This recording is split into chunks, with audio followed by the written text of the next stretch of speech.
The Chicago Spirit.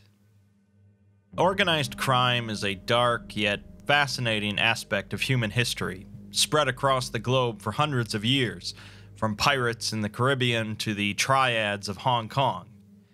If there are laws, there are going to be people who break them, and if there is profit to be found in breaking those laws, they'll find it. The city of Chicago has a very interesting history with organized crime, especially during the Prohibition era in the 1920s and 30s, in which alcoholic beverages were banned nationwide. It's this location and mostly this period we'll be looking at today, in which a group of organized criminals in Chicago utilize anomalies in their pursuit of power and wealth. The leader of the group, known as the Chicago Spirit, was a man named Richard David Chappell, a reality bender, who immigrated to Chicago with his parents when he was 2 in 1873. The first recorded incident showing his anomalous capabilities was when he was 11, when a witness reported seeing Chappell somehow exsanguinating a rival newspaper boy. The boy's body was recovered in the Chicago River the next day, but police didn't pursue the case, and Chappell would later claim the death to be an accident. The Chicago Spirit itself started as a bar in 1893, but made little revenue after 2 years of business, so Chappell had the idea to start a side business on the second floor, selling unnatural novelties. Many of these novelties would be created by Chappell himself, and it's believed that the Chicago Spirit would sell over 600 anomalies during the subsequent years. This venture turned out to be quite a bit more successful than the bar, and it attracted a number of wealthy collectors and members of Chicago's elite. Chappell continued to keep this side of his business as much of a secret as possible, and never used his own anomalous capabilities around others. In time, the Chicago Spirit became a more openly criminal endeavor, expanding into extortion, robbery, and attacks on rival business owners. By 1899, Chappell employed over 400 people, and locals began to refer to his organization as the Chicago Spirit, naming it after the group's headquarters. Most of the people in the organization were, of course, common criminals, but the leaders of the Chicago Spirit were all anomalous themselves, much like Chappell. According to local tradition, Chappell would routinely walk the streets of Chicago in search of people with anomalous capabilities. Over the next year, the organization would continue to grow and make a name for itself among Chicago's criminal underworld, utilizing anomalous objects as part of their operations. The Foundation existed during this time period, but lacked the full resources to properly contain the group.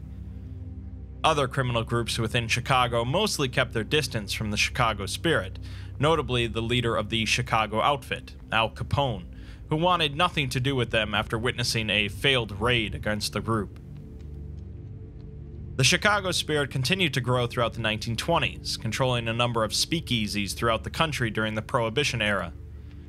Records indicate that from 1921 to 1933, the Chicago Spirit was the largest anomalous crime syndicate in the Western Hemisphere. Things came to a sudden end in 1933, however, when the Foundation had learned that Chappell's reality-bending powers had weakened, and they launched a raid on his home. Sure enough, the raid was successful, and Chappell was placed into containment along with 155 anomalies pulled from his personal collection. The Chicago Spirit all but crumbled apart after the capture of their leader, with only a certain few remaining loyal to the group until the anomalies they possessed were picked up by Marshall Carter and Dark in 1938. In 2008, a collection of private journals were recovered by the Foundation, allegedly written by Chappell.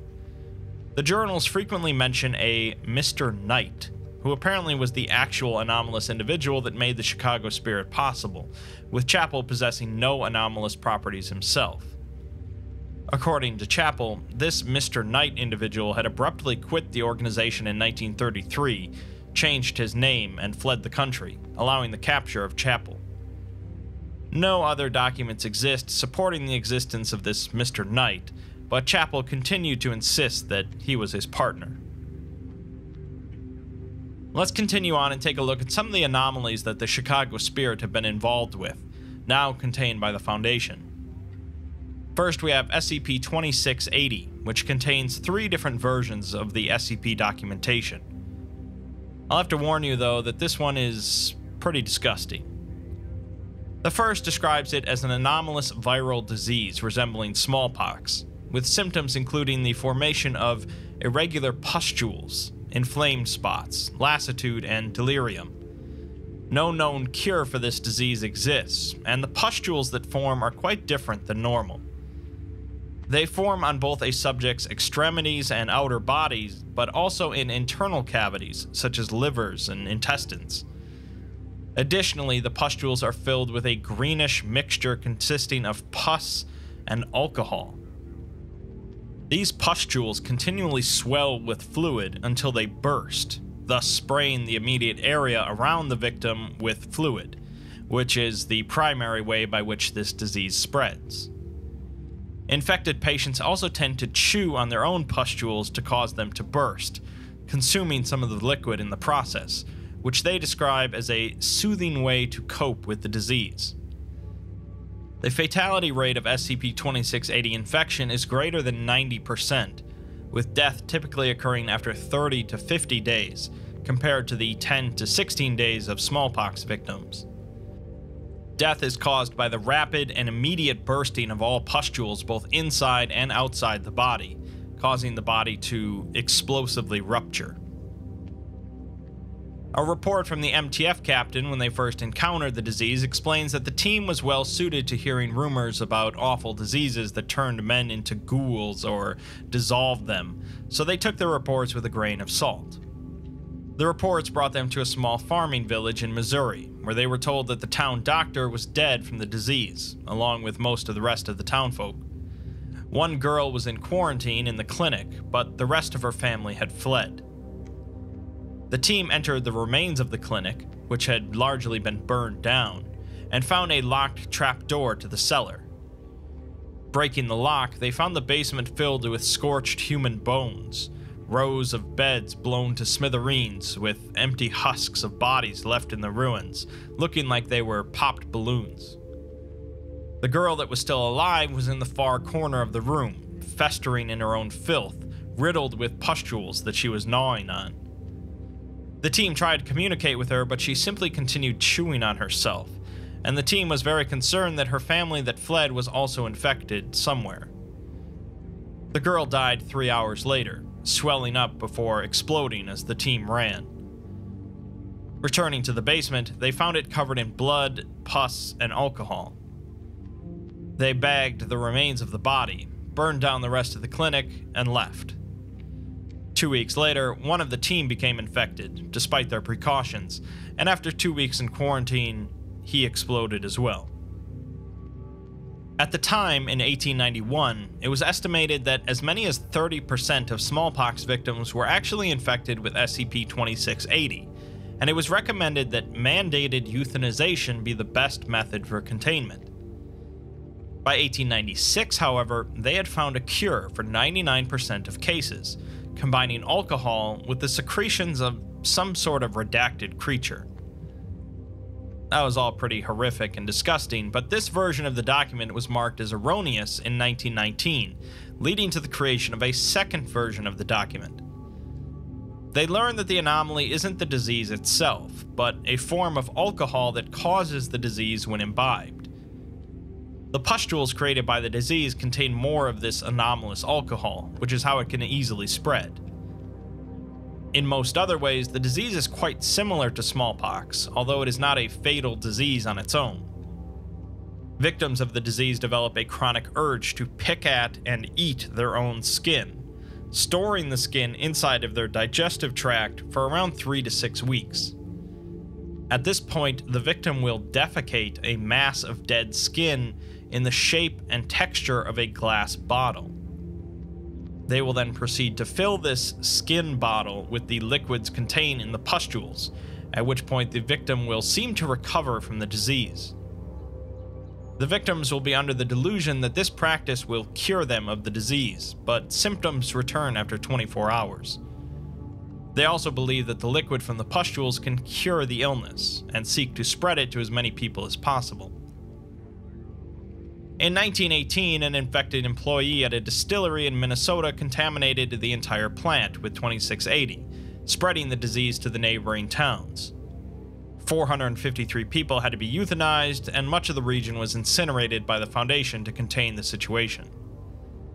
The Foundation actually began working with the Chicago Spirit to help contain things, as I mentioned that a cure had been found which involved alcohol mixed with some sort of secretions. Prohibition was well underway in the US, but they needed to spread this alcohol concoction as much as possible, which is where the Spirit come in. An individual named Roland McDell gave a testimony in 1926 discussing the operation. Actually handing out the alcohol was the easy part, as the organization had the illegal selling of alcohol completely handled in the US, and simply mixing in the component handed out by the Foundation wasn't much trouble.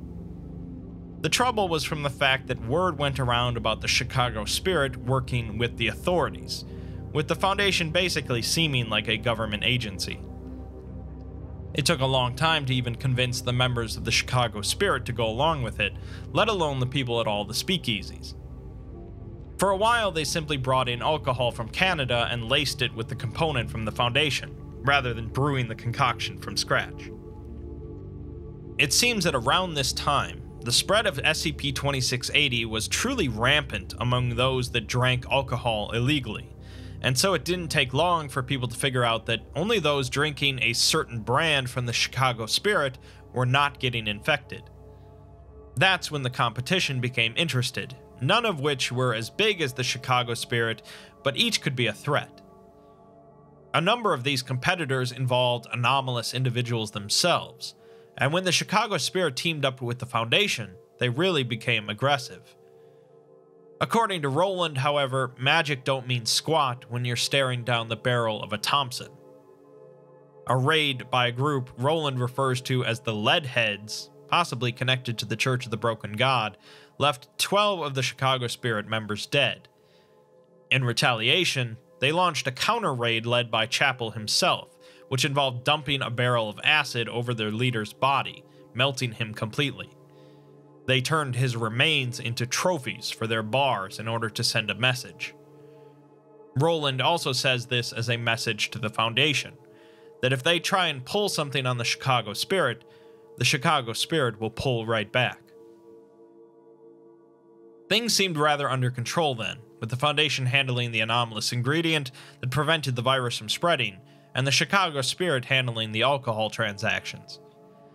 This lasted until 1933, it seems, with both the end of the Chicago Spirit and the end of Prohibition in the US. The third and current version of the SCP-2680 document describes the anomaly as an unidentified species of macrovirus that resembles bottles of various types of alcoholic beverages, most commonly Bud Light and Coors Light beer. The bottles and bottle cap are composed of silica and anomalous forms of carotene, while the liquid inside mimics the physical properties of alcohol, but is composed of various proteins and stem cells.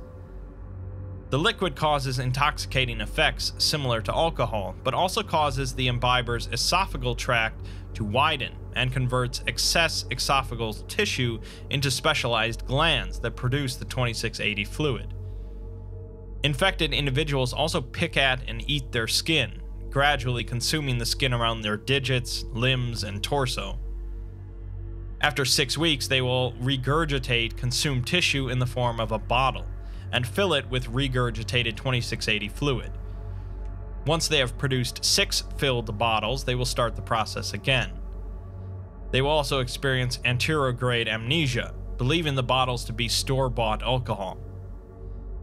A Protestant community was discovered to be completely infected with 2680, with young children producing bottles in the form of Coca-Cola and Fanta brand bottles of soda. It would seem that the virus is continuing to evolve and learn how best to spread, so even though the Chicago Spirit did some good work with the Foundation to help curb the spread in the 20s and 30s, they didn't eradicate it. So yeah, that was all pretty disgusting, and it's not like the Chicago Spirit were helping out due to any sort of altruism, but more due to not wanting to lose valuable customers. Let's look at some SCPs that the Spirit actually used themselves for their criminal activities. SCP-3138 is a phenomenon in which human corpses are somehow inserted into printed works of published fiction. The nature of the work can vary, from poems to novels, but the work must consist of a narrative capable of describing the presence of the corpses. The corpses can be recovered by destroying the work or removing the text describing the presence of the corpse, at which point the corpse will suddenly reappear. The corpses themselves are non-anomalous, but show signs of decay similar to that of extended submersion in an acidic environment.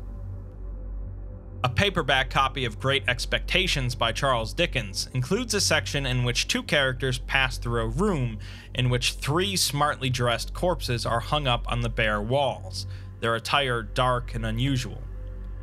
One of the characters shushes the other and urges them forward, and the narrative moves on. After recovering the three corpses, only one was identified, an accountant with known ties to a mob boss active in Chicago during the 1920s. A copy of The Great Gatsby by F. Scott Fitzgerald includes only a single line, mentioning 7 additional corpses next to one already included in the novel. Only 6 of the corpses were able to be recovered, with 4 of them identified as known associates of Al Capone. A 1912 edition of Collected Poems by Edgar Allan Poe includes 2 changed lines that mention the corpse of someone named Beverly Queen. The recovered corpse couldn't be identified, but a missing persons report had been filed in 1932 for a 17-year-old girl named Beverly Queen, who had been living with Richard Chappell. Apparently, the Chicago Spirit found a pretty clever way of hiding bodies that didn't involve dumping them into the river. The Foundation still has no idea how they managed to put the corpses into the texts in the first place. Although the sale of alcohol was prohibited in the US from 1920 to 1933, there were plenty of places where you could illegally get a drink, generally referred to as speakeasies. Although they generally tried to keep things quiet, they were often raided by police, but due to their profitability, they continued to reopen across the country. It's estimated that there were somewhere between 30,000 and 100,000 speakeasies operating in New York City alone by 1925. A number of them ran by organized criminals. The Chicago Spirit, of course, controlled a large number of typical speakeasies in the Chicago area, but when Chappell wanted to move into the New York market, he decided to keep things extra quiet, with SCP-3855. 3855 is a 2-story building located in Manhattan that operated as a Chicago Spirit speakeasy from 1921 to 1930, known as the Secret Spirit. Chappell had somehow given the establishment anti-memetic properties, meaning that the name, location, and purpose of the building could not be recalled normally. If visited, the memories of their time there would simply leak out of a person's head. There was a trigger phrase, however, that if heard or read would nullify the anti-memetic properties. This phrase was, "I heard about Chappell's Manhattan Point." This anomalous secrecy worked for many years, with the Chicago Spirit being very careful about who to provide the trigger phrase to. The managers of the bar wished to expand the concept to other speakeasies in Manhattan, but Chappell vetoed the idea, saying that he got this far in life by being careful. If they fill New York with speakeasies that nobody can remember going to, people are going to start noticing. In 1930, one of the co-owners of the bar was arrested by the NYPD on an unrelated charge, and was offered a reduced sentence by the police after learning about his Chicago Spirit affiliation. He accepted the deal, spilling the beans about the Secret Spirit, leading to the establishment being raided and shut down. The co-owner was relocated to Maine as part of a protective custody program, where he lived for 2 years before suddenly disappearing one day while walking home from work. His hat and jacket were left behind on the ground, with a note in the jacket pocket reading, "Nice try. You can't hide, snitch." Selling illegal alcohol is all well and good, but sometimes a group as large and powerful as the Chicago Spirit needs to pull off a big score, and for that, you pull out some heavy hitters. SCP-638 is the designation for a crew of 5 individuals that performed a heist in 1914 while working for the Chicago Spirit, under the direct leadership of Richard Chappell. Each of these 6 individuals were anomalous, with Chappell of course being a powerful reality bender. Louis Bagel Bernstein was a pyromancer. Mads Moody possessed anomalous strength. Giuseppe Permonto Fiori was anomalously persuasive, and the Chinese twins Ah Noom and Ah Tom were both thaumaturges. The heist they pulled off in 1914 was the theft of 2,000 short tons of gold bullion contained in the Federal Reserve Bank of Chicago. The Chicago police, with assistance from embedded Foundation agents, managed to apprehend the 5 criminals, but Chappell and the gold were gone. Embedded Foundation agent Chad Pick interviewed the 5 individuals to find out where Chappell and the gold had gone. Bagel Bernstein starts out pretty casual during the interview, although he says that he's just as scared of Chappell as everyone else, despite working with him. He also isn't that worried because he didn't kill anyone during the heist, so he'll avoid capital punishment, and he can go and pick up the gold after he gets out of jail. Pick asks him why he thinks that none of the other guys have the same idea, and that one of them might get out of jail a little earlier to get the gold first. This makes Bagel sweat a bit, and he tells Pick that he burned through the vault door, but the twins were responsible for using magic to move the gold out of the bank, so they know where it is. He figures that Chappell must be planning something, even though it seems like it all went wrong. Next, Pick talks to Moody, who says that Bagel and Chappell planned everything out. He was just the muscle. He does reveal that Giuseppe helped get them into the bank in the first place, because he knew a strega, a witch employed by the mafia. He and Chappell made a deal with her, although Moody doesn't know any of the details, and they ended up with some small bottles of liquid supplied by the witch.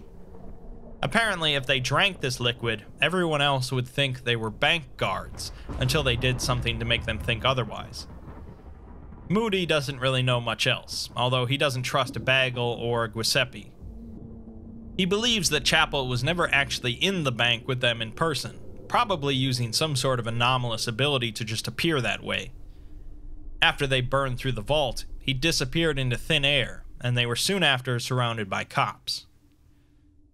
Speaking with Giuseppe, Pick asks him about the deal they made with the Strega. He doesn't know what Chappell offered her, or if he just intimidated her, but she did require some things from the people they wanted to impersonate, including hair and blood. Giuseppe doesn't know where the twins moved the gold, but he does know a little about magic, and knows that they don't possess the power to move that much gold outside of the city, or even that far from the reserve. He believes that Chappell is working with the twins to make off with the gold, leaving the rest of the group stranded in jail. Pick moves on to speaking with the twins, only one of which can talk. Pick demands that they tell him where the gold is, and Ah Tom suggests that perhaps Pick has some sort of personal stake in finding it. They want to make a deal, since they'll never find the gold without the twins' help. Pick mentions that one of the twins' tongues has been cut out, and Ah Tom asks how he knew that, to which Pick says that Bagel told him. Ah Tom then says that the group was given 7 bottles from the Strega, not 6, and asks the agent to parley. Pick orders the stenographer out of the interrogation room, and the rest of the interview is not transcribed. The next day, Agent Pick failed to clock in, and his apartment was investigated, finding the door blown off of its hinges and the interior in shambles. Detective Pick's corpse was discovered stuffed into a closet, and in an advanced state of decomposition, dead for at least a week. Tufts of hair were missing from his scalp, and he appeared to have died from blood loss. Further investigation found the bodies of the Chinese twins stuffed into a large garbage receptacle in an alley behind the building, both dead from gunshot wounds to the head.